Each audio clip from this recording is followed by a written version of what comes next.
JEE में 2024 में इस क्वेश्चन में बोला गया है, ओ ओरिजिन है, एम और एन दो पॉइंट है जो कि इस रिस्पेक्टिवली इस लाइन और इस लाइन के ऊपर लाई करते हैं। ठीक है। और बोला गया है जो एम पॉइंट है और एन पॉइंट उन दोनों को मिलाने से एक लाइन बनी है और जो कि एक शॉर्टेस्ट डिस्टेंस पे है। तो हमें O M dot O N vector की वैल्यू बतानी है। तो देखिए, सबसे पहले हम इन दोनों लाइन को यहाँ पर लिख लेते हैं। x-5/4 is equal to y-4/1 is equal to z-5/3। देखिए, कभी भी 3D के अंदर इस तरीके का एक्सप्रेशन हो तो उसको लैम्डा के बराबर अज्यूम कर लेंगे, राइट। जब इसको फर्दर सॉल्व करेंगे तो पहले इंडिविजुअली हर किसी एक्सप्रेशन को लैम्डा के इक्वेट करेंगे। तो जैसे यहाँ पर x-5/4 equal to lambda assume किया हमने, तो यहाँ से हमें x इक्वल टू मिलेगा 4λ+5। इसी तरीके से y की वैल्यू हमें मिल जाएगी λ+4। और जो z है उसकी वैल्यू मुझे मिलेगी 3λ+5, राइट। तो एक्स वाई जेड की जो यहाँ से वैल्यू आ गई, एक्स वाई और जेड की जो वैल्यू हमें मिली है यहाँ से, वो मिली है 4λ+5, λ+4 और 3λ+5, राइट। इसी तरीके से जो ये दूसरी लाइन है इसको भी हम इसी तरीके से अज्यूम करके इसके ऊपर एक जनरल पॉइंट फाइंड कर लेंगे। ठीक है। तो जनरल पॉइंट फाइंड कैसे करते हैं मैंने आपको पूरा प्रोसीजर बता दिया है ना। तो इसको हम लेट से न्यू के बराबर अज्यूम करेंगे। तो जब हम यहाँ से कंपेयर करेंगे तो एक्स वाई जेड जो पॉइंट है, तो ये जो पॉइंट हमें मिला ये तो मिला एन पॉइंट। यहाँ से जो एन पॉइंट है वो कैसे मिलेगा, म्यू के बराबर इक्वेट कर दो।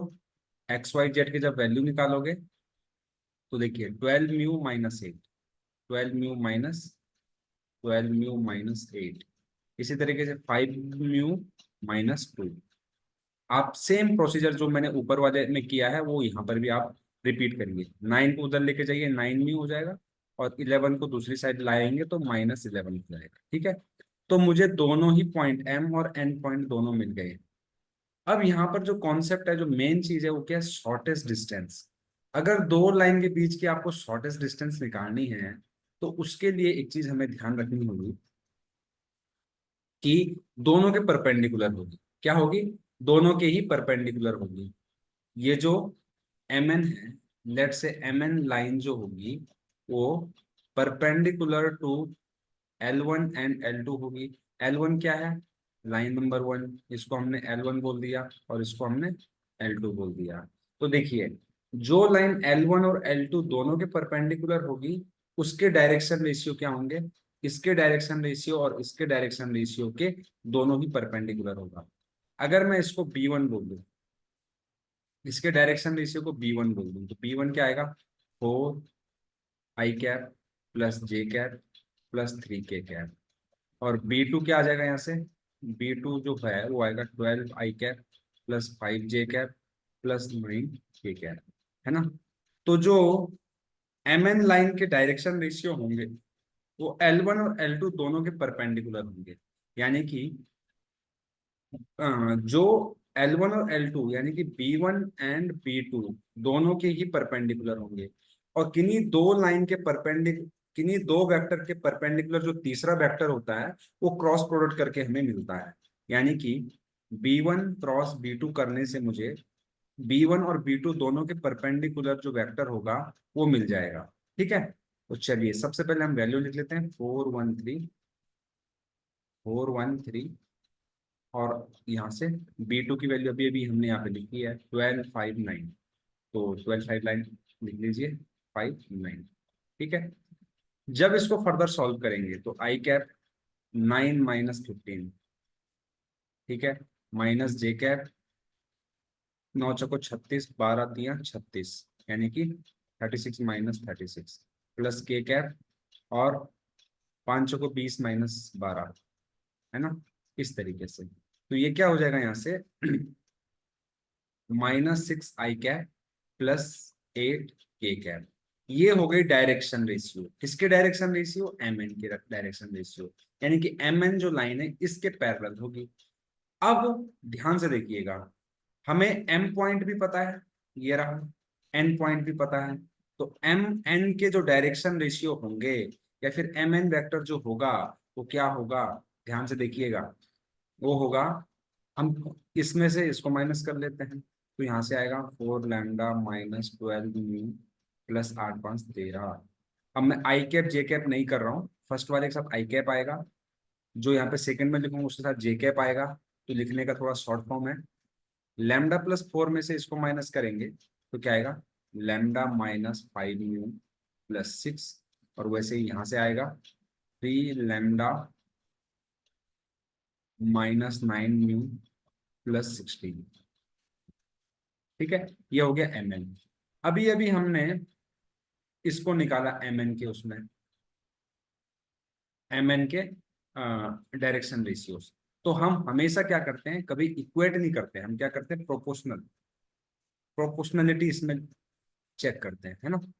यानी कि अपॉन, ये आई कैप का कंपोनेंट है तो यहाँ पे आई कैप का कंपोनेंट -6 है, is equal to lambda plus, sorry, lambda -5 mu +6 upon, अब देखो जे कैप का कंपोनेंट यहाँ पे 0 है ही नहीं, मतलब इक्वल टू, और के कैप के लिए हम क्या करेंगे, 3 लैम्डा -9 म्यू +16 अपॉन, यहाँ पर देखिए के कैप का कंपोनेंट 8 है ना। अब इनको जब हम सॉल्व करेंगे, मतलब इसको इसको इक्वेट कर देंगे या फिर इसको इसको इक्वेट करेंगे, तो वहां से हमें कोई रिजल्ट मिलेगा, ठीक है ना। तो कर लेते हैं इसको इक्वेट, इसको इसको इक्वेट भी कर सकते हैं, ठीक है ना। अब आप ऐसा मत बोलिएगा कि हम यहाँ पे 0 से डिवाइड करेंगे, डायरेक्शन रेशियो को रिप्रेजेंट कर रहा है, 0 से डिवाइड नहीं किया जा रहा है, राइट। अब हाँ, भले मैं यहाँ से 0 से इंटू यहाँ पे जरूर कर सकता हूँ, तो 0 का इंटू करूंगा पूरा 0 हो जाएगा, -6 का इंटू इधर करूंगा, -6 लैम्डा +30 म्यू -36, यहाँ से 6 कॉमन लेके हम क्या कर सकते हैं, उसको दूसरी तरफ भेज देंगे -6 को, तो हो जाएगा lambda -6 × 5 = 30 mu +6 is equal to 0। ये हो गई इक्वेशन नंबर 1। इसी तरीके से मैं इन दोनों को इक्वेट करूंगा अगर, तो 0 इसको पूरी तरीके से 0 कर देगा, यहाँ से आएगा 8 लैम्डा -40 म्यू +8 × 6 = 48 = 0।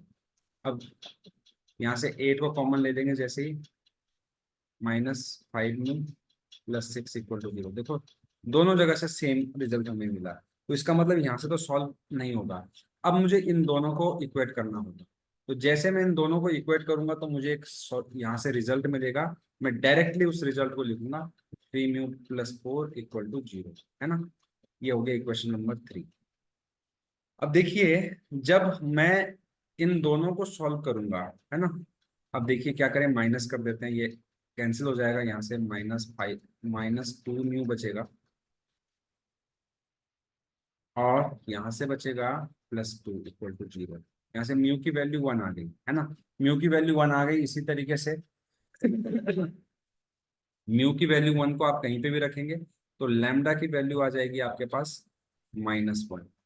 तो लैम्डा और म्यू जैसे ही आपको मिला, आपने यहाँ पर लैम्डा रख देना है, लैम्डा की वैल्यू -1 जैसे ही यहाँ पे रखेंगे तो देखिए क्या आएगा, 1, -1 रखोगे 3, यहाँ पे -1 रखें 2, 1 3 2, और यहाँ पे म्यू की वैल्यू 1 रखोगे तो क्या आएगा, 4, यहाँ पे रखोगे 1 3, और -2। ये 2 पॉइंट आ गए, एम एन आ गया, है ना। चलो यहाँ पे लिख देते हैं, एम पॉइंट जो है वो आया, क्या आया आपके पास, 132, और एंड पॉइंट क्या आया उसको भी हम लिख लेते हैं, 4 3 -2, है ना। अब इसने बोला क्या है कि ओ ओरिजिन है, 0, 0, 0, तो बोला OM.ON कितना होगा, है ना।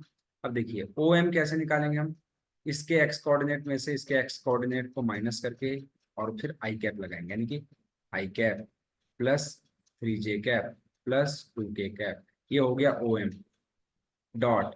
ON कैसे निकालेंगे, 4 - 0 i कैप, यानी कि 4 i cap +3j cap -2k cap, dot product करेंगे, यहाँ से आएगा 4, यहाँ से आएगा 9, और यहाँ से आएगा -4, इससे ये कैंसिल हो जाएगा और आंसर आ जाएगा 9, है ना। तो इस तरीके से हमने इस क्वेश्चन को सॉल्व किया। अगर आपको एफर्ट ये सॉल्यूशन अच्छा लगे, प्लीज चैनल को लाइक शेयर और सब्सक्राइब करना बिल्कुल ना भूलें, ताकि हमें और भी वीडियो बनाने का मोटिवेशन मिलता है।